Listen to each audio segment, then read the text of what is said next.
छोटे शेयर ऊंची छलांग और उसमें जुड़ गए बड़े नाम। शरद सर भी हमारे साथ जुड़ चुके हैं। Sharad sir, good morning. Good morning, Vivek ji, and very good morning to all the viewers and the other guests. Very good morning. Good morning Sharad sir. Sharad sir, आप बॉम्बे आ गए ना अब वापस? जी सर, मैं बॉम्बे आ गया विवेक जी, बिल्कुल। चलिए सर, तो बिल्कुल कुछ अच्छी बातें करते हैं। मिष्ठान फूड पर बात करूंगा। यहाँ पर एक हमारे दर्शक हैं राजेश जी, इनका सवाल है मिष्ठान फूड इन्होंने 1300 शेयर लिए थे ₹15.5 के रेट पर। कैसे निकले बताने का कष्ट करें सर। आज इसमें डाउन फ्रीज लगा हुआ है। कारण है कि सेबी की एक इन्वेस्टिगेशन हुई है इस कंपनी के साथ, जिसमें कि उन्होंने कहा कि कंपनी के प्राइमा फेसी जो देखने से लग रहा है कि इनके जो फाइनेंशियल स्टेटमेंट हैं वो थोड़े इन्होंने इन्फ्लेट करके दिखाए हैं। दूसरा, राइट इशू में जो इन्होंने करीब 50 करोड़ रुपए जुटाए थे उसकी भी कुछ साइफनिंग की को लेकर बात हुई है। और तीसरा, उन्होंने कंपनी को फंड रेजिंग से मार्केट में करीब 7 साल के लिए बैन कर दिया है। तो ये कुछ एक इश्यूज़ हैं जिसकी वजह से आज काउंटर में डाउन सर्किट लग गया। हालांकि मिष्ठान फूड ने अपनी तरफ से क्लैरिफाई भी किया है कि हम इस पर बात करेंगे और ये प्राइमा फेसी चीज़ें हैं और इसमें कंपनी ने तो क्लैरिफाई किया है कि इतना ज़्यादा कुछ रोल उनका है नहीं। सर, शरद सर कैसे देखें? फ़िलहाल तो सेबी की बात माननी पड़ेगी और मार्केट मान भी रहा है, 20% नीचे आ गया।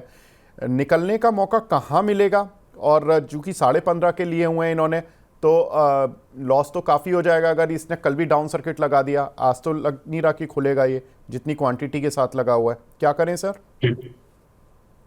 तो देखिए, जहां ये है अभी ₹11.80 के आसपास, इसका एक लॉन्ग टर्म बेस है।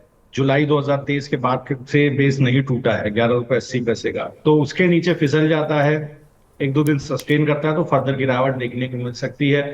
कोई भी क्लैरिफिकेशन आता है मैनेजमेंट की तरफ से और बाजार उसको डिस्काउंट करता है ऑन द पॉजिटिव साइड, तो ये बेस काम करेगा ₹11.80 का, और एक दोबारा आपको पुल बैक दिखाई देगा ₹14 ₹15 के आसपास तक का। लेकिन हैविंग सेड दैट, जब तक ये स्टॉक कहीं ₹16 के ऊपर सस्टेन नहीं होता, बुलिशनेस नहीं आएगी, तो कोई भी पुल बैक आए तो बिल्कुल एग्जिट करने का आपको एक मौका मिलेगा। आप देखिए, एग्जिट करिए। अगर आपको 14 से ₹15 तक का एक पुल बैक आता है, ₹11.80 के नीचे फिसल जाता है, सस्टेन करता है, तो पोजीशन एग्जिट करिए।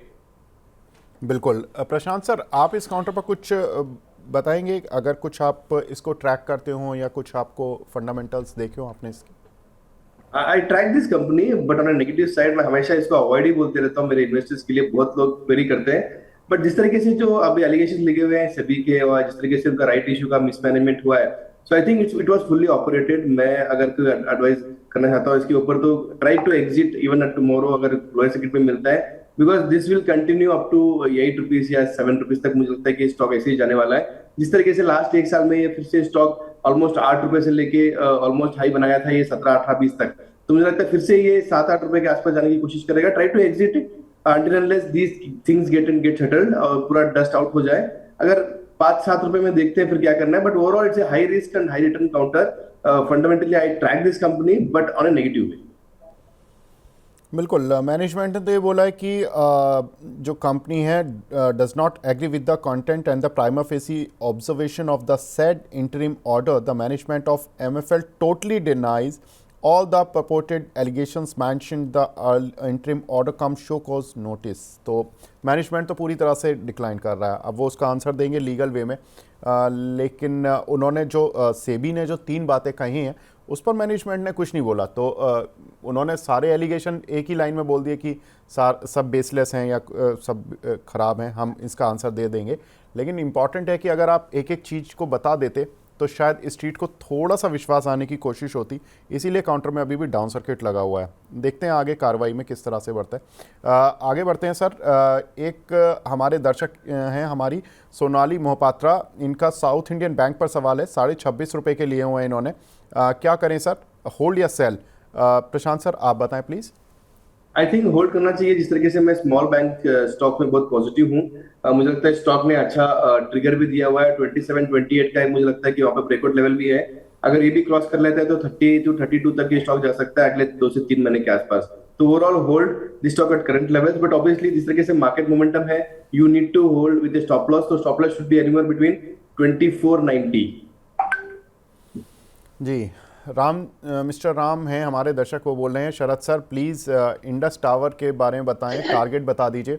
कल आपके बताने से ही इन्होंने बाय किया था, और बैंक ऑफ बड़ौदा और पंजाब एंड सिंध बैंक के शेयर पर भी टारगेट बता दीजिए। और you are the best sir, आपको कॉम्प्लीमेंट भी दे रहे हैं वो। Thank you sir, thank you. तो देखिए साहब, इंडस टावर बिल्कुल देखिए जो स्ट्रेंथ है वो बिल्कुल बनी रह सकती है। 400 रुपए तक का टारगेट तो बिल्कुल आपको अभी मिलेगा। बेस थोड़ा नीचे खिसक गया 338 रुपए के आसपास, पिछले 3 सप्ताह से एक बहुत अच्छा मूव इसके अंदर बना हुआ है। तो देखिए ये इस तरह का ये स्टॉक को अंदर देखिए, यहाँ पर 50 वीक एक्सपोनेंशियल मूविंग एवरेज के आसपास कहीं भी आपको मिलता था 325-30, तो आप ऐड कर लेते थे। तो अभी आप 340 के आसपास का एक डिमांड जोन मान करके प्ले कीजिए। 400 का टारगेट है, 400 निकल जाए तो पोजीशन होल्ड कीजिएगा। 480 तक का टारगेट यहां आपको देखने को मिलेगा। दो स्टॉक और आपने बोले थे विवेक जी, जल्दी से बताइए। सर बैंक ऑफ बड़ौदा और पंजाब एंड सिंध बैंक। जी, तो देखिए बिल्कुल बैंक ऑफ बड़ौदा, देखिए मैं बहुत पॉजिटिव हूँ। डिस्क्लोजर है, क्लाइंट्स को रिकमेंडेड है, जब रिजल्ट आए तो उसके बाद से ही। तो मुझे लगता है देखिए ये जिस तरह का ट्रैक्शन इसके अंदर है ये बना रह सकता है। अब एक ब्रेकआउट दे दिया है स्टॉक ने आज, देखिए 230 के आसपास का इसका एक अच्छा बेस था। 240-50 का इसने जैसे ही सस्टेन किया, ये क्लियर हो गया 260 के ऊपर निकलने की तैयारी कर रहा है। बहुत लॉन्ग टर्म सप्लाई जोन था 260, आज निकाल दिया। अब देखिए ये स्टॉक कहीं 280 की तैयारी कर रहा है, थोड़ा सा कंसोलिडेट हो सकता है क्योंकि बैंक निफ्टी के ऊपर एक रेजिस्टेंस है ऊपर के लेवल पर। बैंक निफ्टी थोड़ा चल गया है आज, देखिए अब न्यूज डिस्काउंट होगी। कॉल राइटर्स प्लेस्ड हैं बैंक निफ्टी में, अगर आप देखिए तो सम अराउंड 53,800 के जोन में, 53,730 53,830 के आसपास का रेजिस्टेंस है जो कल का डे हाई था। लेकिन मैं पहले ही डिस्कस कर चुका हूं, 52,775 को तोड़ेगा, 2-3 दिन सस्टेन करेगा तो ऑल टाइम हाई की तरफ बैंक निफ्टी जाएगा। तो आपको क्या करना है, अब चूंकि काफी चल गया है तो कंसोलिडेट करता है, इसके बावजूद भी आप परेशान मत होइएगा। मुझे लगता है स्लोली एंड ग्रेजुअली 280 से 290 के टारगेट यहां आपको देखने को मिल जाएंगे। और तीसरा आपने बोला पंजाब नेशनल बैंक, तो देखिए Punjab and Sind bank sir, PSB. जी पीएसबी, देखिए पंजाब एंड सिंध बैंक को अगर आप देखेंगे तो बिल्कुल देखिए यहाँ पर एक कंसोलिडेशन ब्रेकआउट है। छोटे बैंक जितने हैं, देखिए अगर आप छोटे बैंकों को देखना शुरू करें, UCO bank, union bank, central bank, सबके नतीजे बहुत अच्छे आए थे। और अगर आप ओवरऑल प्रॉफिट बिफोर टैक्स देखें तो 10-11% के आसपास पीएसयू बैंक में बढ़ता हुआ दिखाई दिया था, जबकि प्राइवेट बैंक्स में उस तरह का ट्रैक्शन नहीं देखने को मिला था। तो ये बिल्कुल एविडेंट था कि रैली बहुत अच्छी आएगी पीएसयू बैंक्स के अंदर, जब कभी आएगी बैंक निफ्टी सस्टेन करेगा। अब ये देखिए 52-53 के ऊपर सस्टेन कर गया पीएसबी। अब आप एक डिमांड जोन मानिए 49 रुपए के आसपास। ये अभी देखिए अभी अभी बिल्कुल बुलिश नहीं हुआ है। बुलिश होता जब 60 रुपए के ऊपर चलेगा मेरे हिसाब से पीएसबी, तो बिल्कुल देखिएगा जो पुल बैक आएगा 57, अभी 55 रुपए का भाव है, 57-58 के पास थोड़ा सा ध्यान रखिएगा, बड़ा सप्लाई जोन है, उसको निकाल देगा तो आपको 64 से 65 रुपए का भाव यहां देखने को मिलेगा।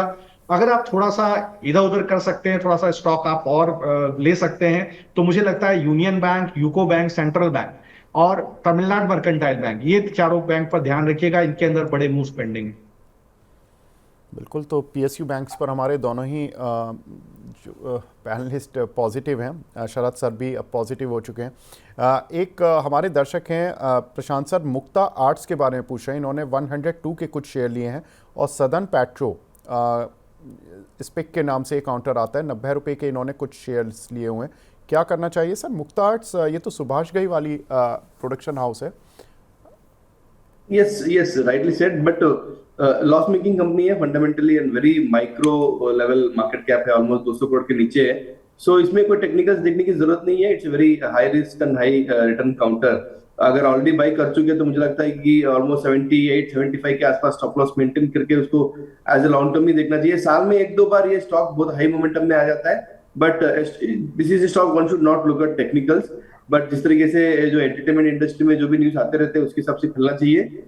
Founded by Subhash Ghai and again managed by lot of operators. मुझे लगता है कि स्टॉक में ज्यादा ऑपरेटर्स घुसे हुए हैं, तो आई थिंक अवॉइड है स्टॉक मेरे लिए। Fundamentally there is no sense of looking at. Answer स्पिक में क्या करना है सदर्न पेट्रो पर? सो ओवरऑल अभी भी इसमें ट्रेंड नेगेटिविटी है। मुझे लगता है कि जब तक ये 80 के ऊपर क्लोजिंग आता नहीं है तब तक मुझे कोई ज्यादा बुलिशनेस में दिखा नहीं पाऊंगा। तो अगर if it closes 80 strongly and then there can be a target of at least 10-15% from those levels. जी, इस बीच हमारे साथ एक दर्शक भी जुड़े हैं फोन लाइन पर, प्रभाकर जी जुड़े हैं मुंबई से। प्रभाकर जी, गुड मॉर्निंग, पूछिए अपना सवाल please. Good morning sir, good morning sir. मेरे पास टाइटन के 500 शेयर्स है 3803 के भाव पे, और दूसरा आईसीआईसीआई बैंक से 1500 शेयर 1300 के भाव से। जी, तो आईसीआईसीआई बैंक और टाइटन, शरद सर कैसे देख रहे हैं इन दोनों काउंटर्स को? जी, तो देखिए बिल्कुल आईसीआईसीआई बैंक को मान के चलिए बहुत बढ़िया डिपॉजिट ग्रोथ देखने को मिली थी। Despite of all the odds bank बहुत अच्छा कर रहा है, बहुत अच्छा परफॉर्मेंस रहा है। तो मुझे लगता है बिल्कुल आप देखिए उसी तरह का प्राइस एक्शन देखने को मिल रहा है। देखिए जैसे ही 1350 के ऊपर निकाल के सस्टेन करेगा, बेस बन गया है 1285। अब वही 1285 को आप ये मान लें अभी आप कि जो इस वीक का लो है वो अब सबसे बड़ा डिमांड जोन बनता हुआ दिखाई दे रहा है, और वो सबसे बड़ा डिमांड जोन है। तो उसके ऊपर सस्टेन करेगा। अब इस वीक के लो को ही मान के चले, क्योंकि निफ्टी बैंक निफ्टी का वही लो बन गया है, तो उसके ऊपर वही अपना डिमांड जोन माने। 1350 के ऊपर निकल जाएगा तो 1450 1470 तक के टारगेट आपको आईसीआईसीआई बैंक में देखने को मिलेंगे। देखिए टाइटन के अंदर आप देखिए तो आने वाले से कमेंट्री बड़ी अच्छी नहीं थी, टाइटन की रिजल्ट्स भी खराब थे, कमेंट्री बहुत अच्छी नहीं थी, लेकिन एक बेस बना है स्टॉक के अंदर, एक बेस बना है 3200 रुपए के आसपास। जिस तरह का बेस है 3200 के आसपास पिछले 2 सप्ताह 3 सप्ताह के अंदर बना है, बिल्कुल पुल बैक बनता है 3660 रुपए तक का। तो 3660 3625 3660 तक का एक पुल बैक है, वो सबसे बड़ा सप्लाई जोन है। वहां तक का तो पुल बैक आएगा, उसको सस्टेन कर जाएगा सर, तो ये आपको 3870 4000 के भाव भी यहाँ आपको देखने को मिलेंगे। तो बिल्कुल नेक्स्ट क्वार्टर इसके अंदर डिस्काउंट हो रहा है, तो बिल्कुल यहाँ पर एक अच्छा पुल बैक है, स्विंग ट्रेड है, इसको आप बिल्कुल कंटिन्यू कीजिए। एक हमारे दर्शक हैं विक्रम सिंह जी, ये पूछ रहे हैं स्ट्राइड्स फार्मा में इनके पास खरीद है 1024 की, ये पूछ रहे हैं कि 50% ही अचानक से क्यों गिर गया?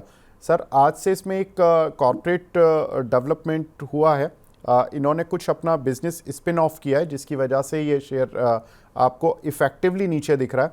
प्रशांत सर कैसे देख रहे हैं स्ट्राइड्स फार्मा को sir? So overall, I think in terms of fundamental things are good. It's a good manufacturing pharma company, but corporate action के हिसाब से ये नीचे आया हुआ है, तो overall मेरे हिसाब से होल्ड करना चाहिए, which can do better growth for long term, but short term के लिए थोड़ा volatility और selling pressure रहेगा। इन्होंने अपने CDMO बिजनेस को एक न्यू कंपनी में जिसका नाम है वन सोर्स, ये अलग किया है, जिसका एक इम्पैक्ट आई थिंक काउंटर पर देखने के लिए मिल रहा है, और इसको देखना होगा कि अलग से वैल्यूएशन दोनों बिजनेसेस की किस तरह से देखने के लिए मिलेगी। लेकिन सर घबराने की ज़रूरत नहीं है, आपको शायद दूसरी कंपनी का भी शेयर मिल जाएगा, तो उतना ज़्यादा घबराने की ज़रूरत नहीं है। उसकी जो वैल्यूएशन होगी, किस रेट पर वो लिस्ट होगा, वो आगे देखना होगा। एक अगला सवाल है, हमारी दर्शक हैं बबीता जी, ये पूछ रही हैं गैब्रियल में और मान इंफ्रा में एंट्री कर सकते हैं क्या? शरद सर पहले गैब्रियल के बारे में बताएं, क्या करें इस काउंटर पर? जी, तो देखिए बिल्कुल अगर आप इस पर्टिकुलर काउंटर को देखें तो मुझे लगता है एक मैं टेक्निकली चार्ट्स पे जो दिख रहा है बहुत अच्छा बेस बन गया है, और लेकिन एक सप्लाई जोन इसके अंदर है दैट इज समवेयर अराउंड 486 490, उसको निकल जाने दीजिए। देखिए 3 सप्ताह में बहुत अच्छा कंसोलिडेशन है, लेकिन जो एक गिरावट आई थी 7 अक्टूबर के वीक में, ये जोन जो है इसको निकल जाने दीजिए। 485 86 तभी प्ले कीजिएगा। निफ्टी भी बहुत क्रूशियल लेवल पर खड़ा हुआ है, ब्रेकआउट है निफ्टी का, तो बिल्कुल उसको निकलने दीजिए, तभी आप इसके बाद इसको प्ले कीजिएगा। वहां वो निकलने के बाद आप स्टॉप लॉस 436 के पास रखिएगा, वो कंडीशन में आपको ऑल टाइम हाई भी ब्रेक होता हुआ दिखेगा। तो जो इसका हाई था 555 निकालेगा, मुझे लगता है जो मैं एक्स्ट्रापोलेट कर रहा हूँ 625 तक के टारगेट आपको गैब्रियल में खुलते हुए दिखाई देंगे। जी, दूसरा स्टॉक कौन सा पूछा था विवेक जी आपने? सर दूसरा स्टॉक मान इंफ्रा है, लेकिन ये मैं प्रशांत सर से पूछने जा रहा हूँ, क्योंकि प्रशांत सर मैं इसकी स्टोरी बता रहा हूँ। ये स्टॉक हमने ही अपने जो हम अपना खास सेगमेंट करते हैं स्टॉक एक्सरे, इसमें बात की थी, और ये बात की थी मैंने 20 नवंबर से पहले। वो इसलिए की थी क्योंकि इस कंपनी के जो प्रमोटर हैं मिस्टर पराग शाह, वो मुंबई में घाटकोपर से बीजेपी के टिकट पर विधानसभा चुनाव लड़े थे, महाराष्ट्र वाला, और वो जीत भी गए हैं। और हमने ये बात भी की थी, उस समय ये शेयर चल रहा था 175 रुपये, अभी ये चल रहा है 243 रुपये, यानी कि केवल करीब हार्डली 15-20 दिन में ये काउंटर ज़बरदस्त मूव दिखा चुका है।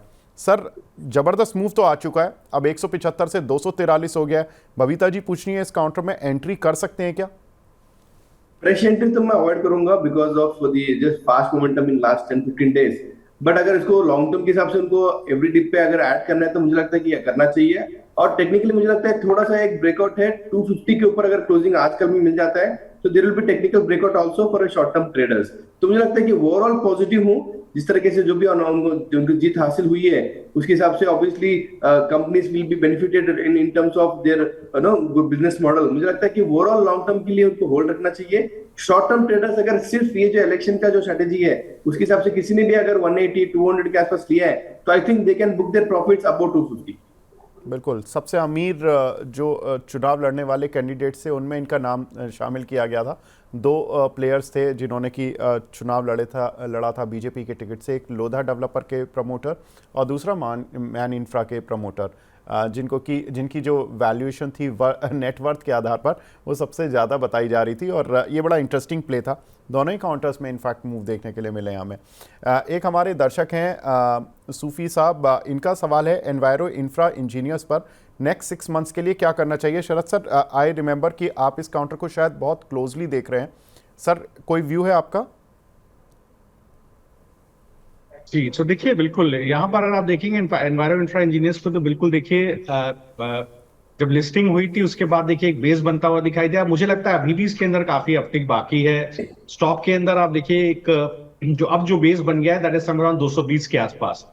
जब तक ये जोन नहीं टूटता है इसको मत बेचिए। मुझे लगता है ऊपर का अपटिक दिखाई देगा। जैसे स्टॉक कहीं 267 270 के ऊपर निकलेगा ये आपको 320 330 तक के हाई देखने को मिलेंगे। मधु देदिया जी का सवाल है केपी एनर्जी पर। सर केपीआई एनर्जी पर प्रशांत सर क्या करना चाहिए? केपीआई एनर्जी ग्रीन जी, तो आई थिंक थोड़ा प्रॉफिट बुकिंग करना चाहिए यहाँ पे।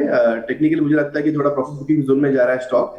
तो ओवरऑल ट्रेंड इज नेगेटिव। ये स्टॉक ऑलरेडी एक अच्छा परफॉर्म कर चुका है लास्ट 15-20 डेज में, बट टेक्निकली मुझे लगता है कि एक बार प्रॉफिट बुकिंग होने के बाद फिर से ये 780 750 के रेंज में आने के बाद देन ओनली एक फ्रेश मोमेंटम पॉसिबली चालू हो जाएगा।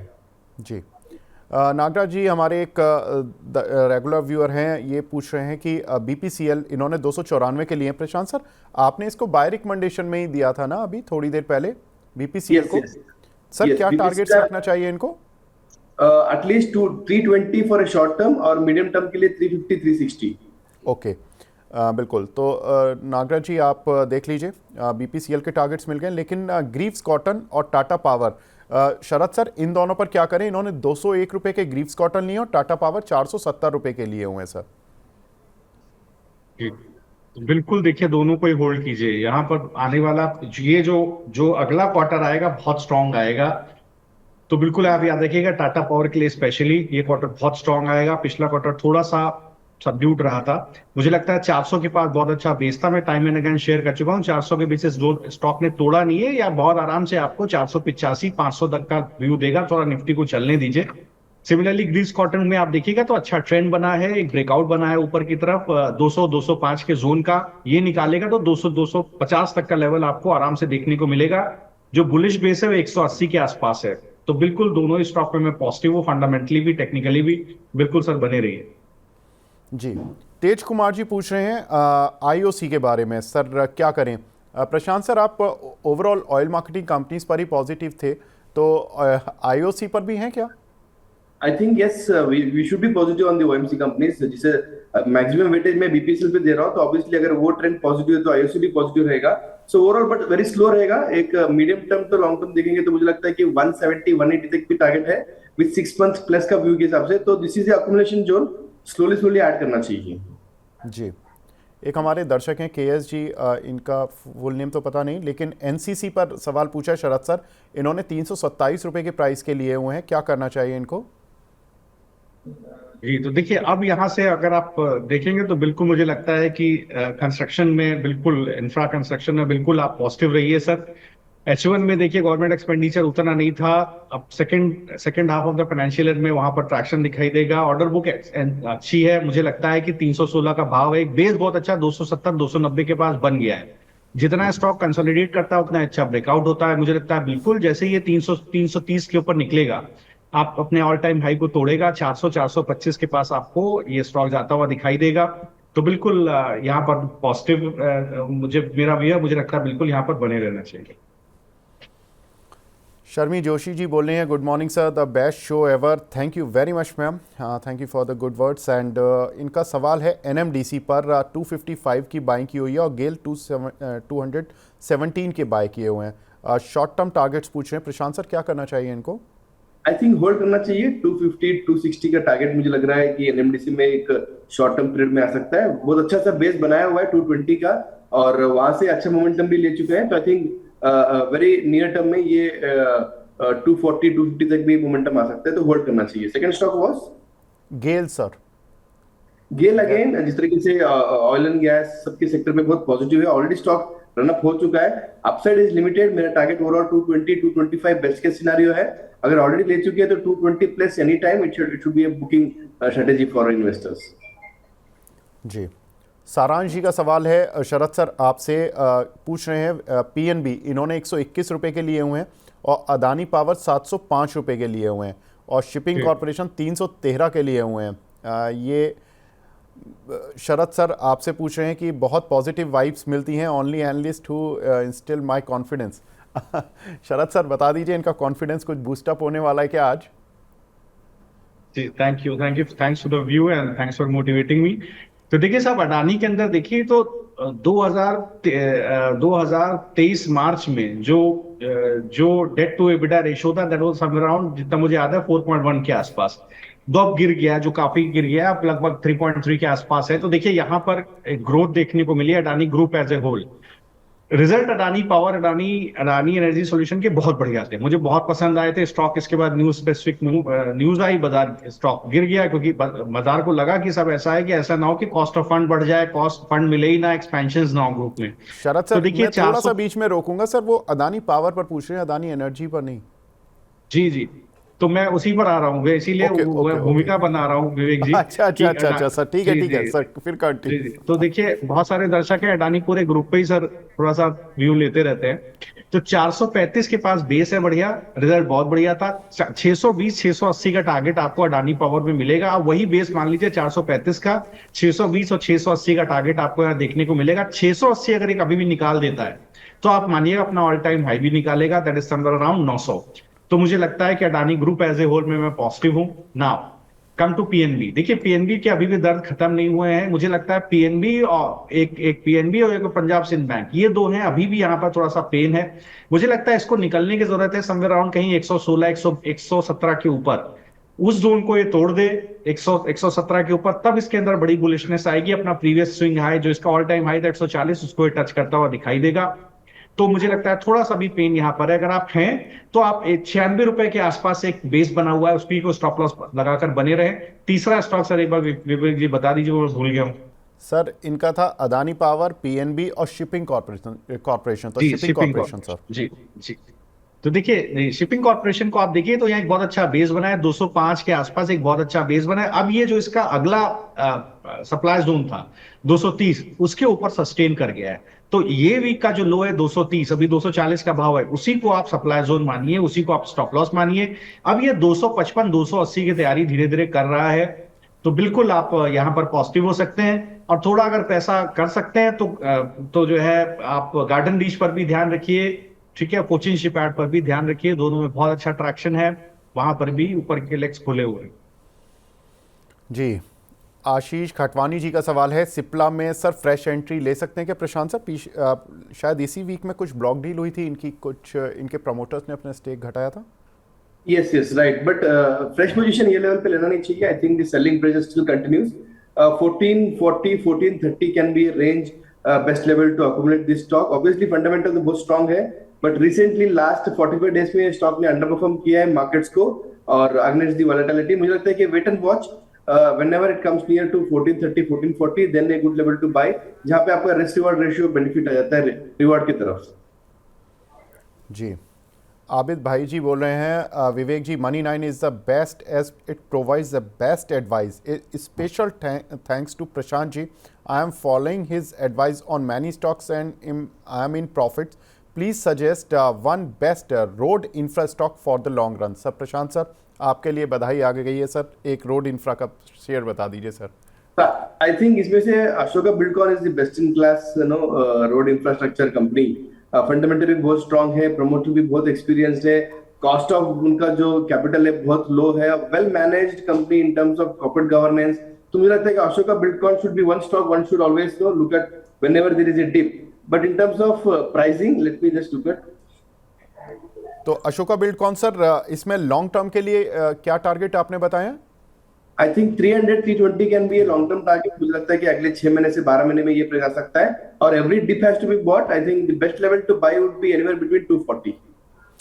बिल्कुल। आज हमारे दोनों ही पैनलिस्ट को काफ़ी बधाइयाँ मिल रही हैं सर, सवाल के साथ साथ बधाइयाँ पूरी आ रही हैं। शरद सर, एक हमारे दर्शक हैं, वो बोल रहे हैं कि Sharad sir, you are my favourite, please suggest sir which one is better for 3 year SIP।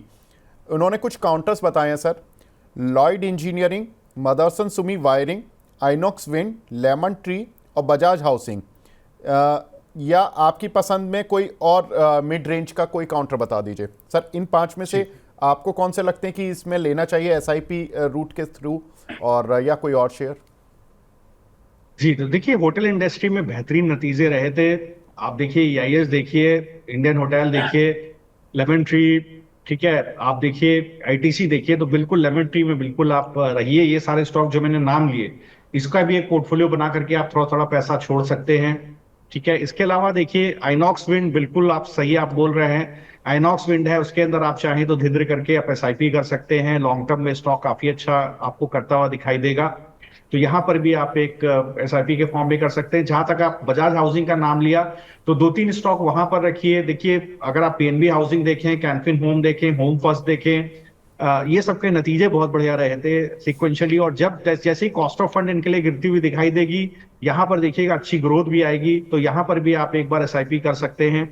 और जहां तक आपने मदरसन सुमी वायरिंग की बात की, बिल्कुल आप उस पर भी आप SIP कर सकते हैं। और तीसरा मैं आपको एक और सेगमेंट दे देता हूं, जो बेसिकली रेफ्रिजरेशन सेगमेंट के अंदर और इसके बाद वॉशिंग मशीन के अंदर एंसिलरी सेगमेंट में आते हैं। एम्बर इंटरप्राइजेज है, PG इलेक्ट्रोप्लास्ट है, ये सब में आप देखिए यहाँ पर भी जबरदस्त ट्रैक्शन देखने को मिल रहा है। थोड़ा थोड़ा पैसा करके वहां डाल सकते हैं। और एक और ऑटो एंसिलरी में सोना BLW है, उनो मिंडा है, वहां पर आप थोड़ा थोड़ा पैसा डालेंगे, ये सारी चीजें आपको पैसा बना करके देंगी।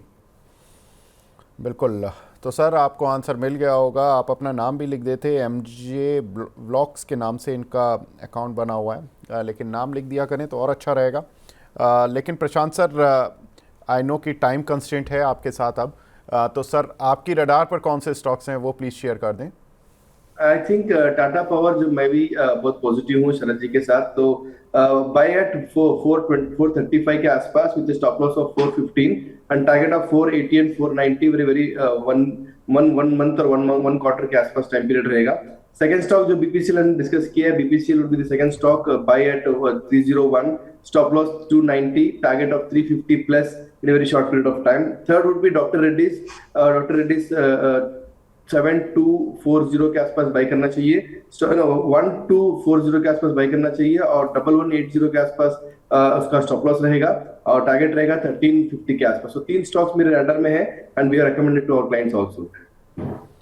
बिल्कुल। तो सर ने 3 स्टॉक्स बताए हैं। टाटा पावर, यहाँ पर खरीदारी कर सकते हैं 480 से 490 रुपये के टारगेट्स के लिए। स्टॉप लॉस रखना है 415 का, तो केवल आपको 21 रुपये नीचे का स्टॉप लॉस रखना है, टारगेट अच्छे खासे मिल जाएंगे। BPCL यहाँ पर एक अच्छी खरीदारी की राय दे रहे हैं, 350 से 360, स्टॉप लॉस केवल 11 रुपये का, तो एक अच्छा खासा अपसाइड इस काउंटर पर देखने के लिए मिल सकता है। और तीसरा काउंटर सर ने बताया डॉक्टर रेड्डीज, जहाँ पर कि 1245 का लेवल चल रहा है, यहाँ से करीब 105 से 115 रुपये तक के टारगेट्स हैं, और स्टॉप लॉस 1180 रुपये का रखना है। तो ये 3 काउंटर प्रशांत सर ने बताए, जो कि शॉर्ट टू मिड टर्म में आप इनको ले सकते हैं और पैसा बना सकते हैं। प्रशांत सर, आप हमारे साथ जुड़े सर, बहुत बहुत शुक्रिया हमसे जुड़ने के लिए। एज ऑलवेज आपसे बात करके बहुत अच्छा लगता है, बहुत बहुत शुक्रिया sir. Thank you for having me. आप प्लेजर सर। बढ़ते हैं आगे। शरद सर हमारे साथ बने हुए हैं, और दर्शकों की डिमांड शरद सर के लिए कम नहीं हो रही है और बढ़ती ही जा रही है। काफ़ी सवाल हैं।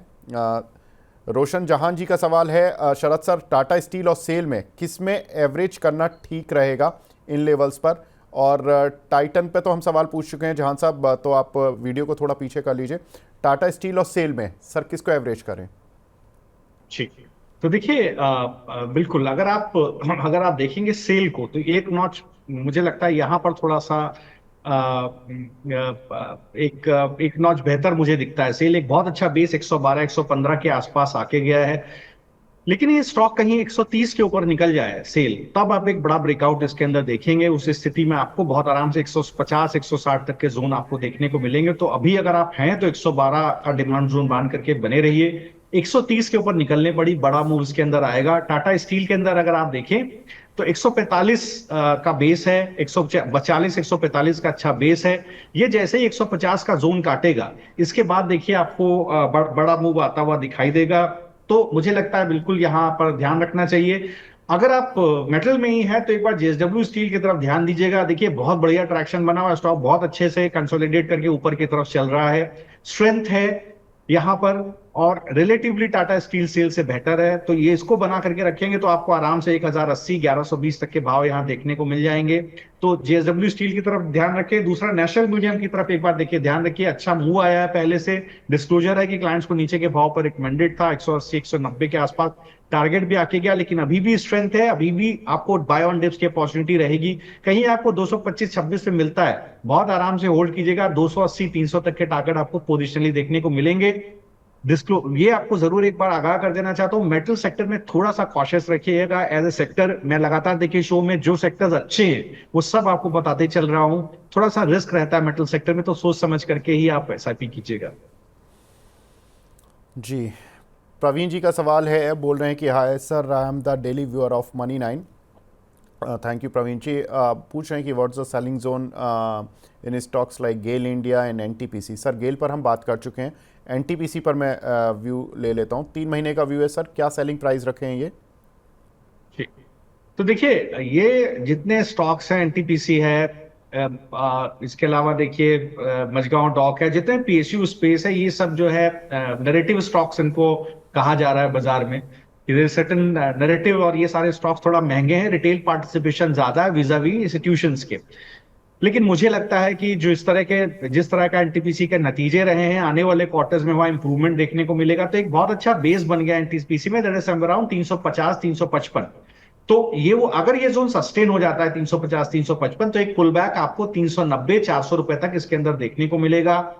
इस वीक में इसको थोड़ा चलना चाहिए था, निफ्टी चला है, तो यहां पर इसका स्टॉक का ना चलना थोड़ा सा एक बार दिक्कत पैदा कर रहा है। लेकिन इसके बावजूद अगर आप हैं तो 350 के स्टॉप लॉस से बने रहें, नहीं है तो अवॉइड कर दें, चलने दीजिए इसको, 380 के ऊपर निकलने दीजिए, फिर खरीदिएगा। जी, एक हमारे दर्शक हैं, उन्होंने क्रिस्टियानो रोनाल्डो के नाम से अपनी आईडी बनाई हुई है, वेरी गुड। एसकेपी सिक्योरिटीज़ के बारे में सर पूछ रहे हैं। ये स्टॉक मार्केट की कंपनी है और 237 रुपये का शेयर चल रहा है। और इसमें अच्छी बात ये रही है कि शरद सर ये सितंबर से ही चलना शुरू हुआ 160 की रेंज से, और इसने अक्टूबर में जब मार्केट गिर रहा था, एफआई सेलिंग चल रही थी, अपने हाईज बना रहा था, 309 रुपये के करीब के हाईज बनाए हैं। क्या करना है सर?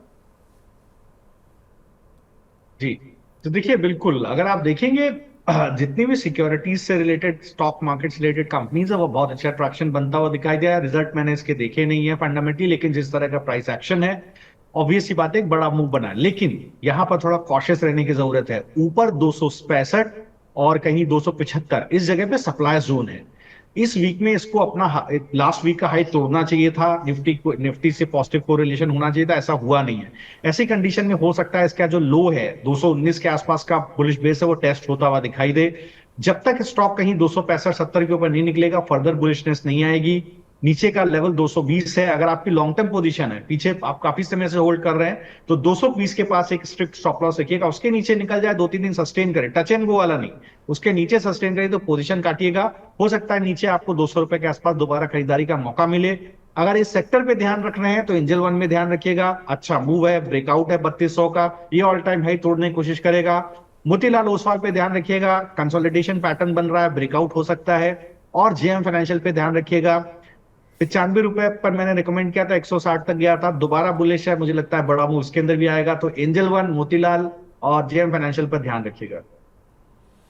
जी, एक हमारे साथ दर्शक भी जुड़ी हैं, संगीता जी। संगीता जी गुड मॉर्निंग मैम, पूछिए अपना सवाल। जी गुड मॉर्निंग सर। सर मेरा एक सवाल था कि मेरे पास कल्याण ज्वेलर्स के 200 शेयर है 719 के रेट पे, तो सर मैं मतलब ये दिसंबर तक का टारगेट जानना चाहती हूँ उसमें। जी जी, शरद सर, कल्याण ज्वेलर। जी, तो देखिए बिल्कुल ये बहुत अच्छा ब्रेकआउट आया है इस वीक में। लास्ट वीक में एक अच्छा कन्विंसिंग ब्रेकआउट आया है स्टॉक का। बेस बन गया है इसका समवेयर अराउंड 700 रुपया। तो जब तक 700 के नीचे जाके ट्रेड ना करे तो पोजीशन मत काटिएगा। अब ये तैयार है अपने ऑल टाइम हाई 788 को ब्रेकआउट देने के लिए। ये आराम से आपको 850 875 के लेवल दिखाएगा। एक क्वार्टर का समय दीजिएगा, नेक्स्ट क्वार्टर के रिजल्ट अब डिस्काउंट होंगे। वो लगभग जनवरी 30 के आसपास जो एंटिसिपेटेड डेट है, मुझे लगता है आपको आराम से 850 875 के भाव मिलेंगे। 700 के पास अपना अपना स्टॉप लॉस का मतलब टच एंड गो नहीं है, या सभी लोग ध्यान दें। उसके नीचे चला जाए, सस्टेन करे, 1-2 दिन दही पोजीशन काटिएगा। 800 875 के टारगेट है। जी, एक हमारे दर्शक हैं, स्पेशल क्वेश्चन पूछा है पोरिंदु मिश्रा जी ने। बोल रहे हैं कि Sharad comes with most detail analysis and insights. RBI policy के बाद सर बैंक निफ्टी पर आपका व्यू नेक्स्ट वीक और नेक्स्ट मंथ, पूरे मंथ के लिए, और सिटी यूनियन बैंक पर 1 महीने का व्यू सर। ठीक। तो देखिए अगर आप आरबीआई पॉलिसी को देखेंगे तो जो 4.5 से 4% के आस जो सीआरआर कट आया है, इससे लगभग $1 ट्रिलियन का लिक्विडिटी आएगा बाजार के अंदर। और अदरवाइज भी आप देखें तो पहले से भी आरबीआई ने अपने एफएक्स ऑपरेशंस के थ्रू, अपने एफएक्स एक्शंस के थ्रू अच्छी लिक्विडिटी पहले दी है। ड्यूरेबल लिक्विडिटी करीब $2 ट्रिलियन के आसपास लास्ट एक मंथ में एफएक्स ऑपरेशन से बाजार में इन्फ्यूज की है। तो लिक्विडिटी इन्फ्यूज करने की बाजार में कोशिश हो रही है। रीजन बीइंग कि क्रेडिट ग्रोथ ज्यादा है विज़ाविज़ डिपॉजिट ग्रोथ। ये हम लोग पिछले 2 क्वार्टर से देख रहे हैं बैंक्स के अंदर। नाउ यहां पर समझने वाली बात है, सिटी यूनियन बैंक ने बहुत बढ़िया नतीजे दिए। पहले मैं बैंक निफ्टी डिस्कस कर लेता हूं। बैंक निफ्टी एक बार समझिए, अगर 52,577 775 ये इसका अब एक सपोर्ट जोन बन गया है। यहां पर पुट राइडर का बड़ा बेस है इस महीने के एक्सपायरी में, और नीचे 51,690 775। अगर कहीं ये जोन सस्टेन्ड रहता है तो मुझे लगता है फर्दर बुलिशनेस रहेगी। आज इसको 53,830 के ऊपर तोड़कर सस्टेन होना बहुत जरूरी है।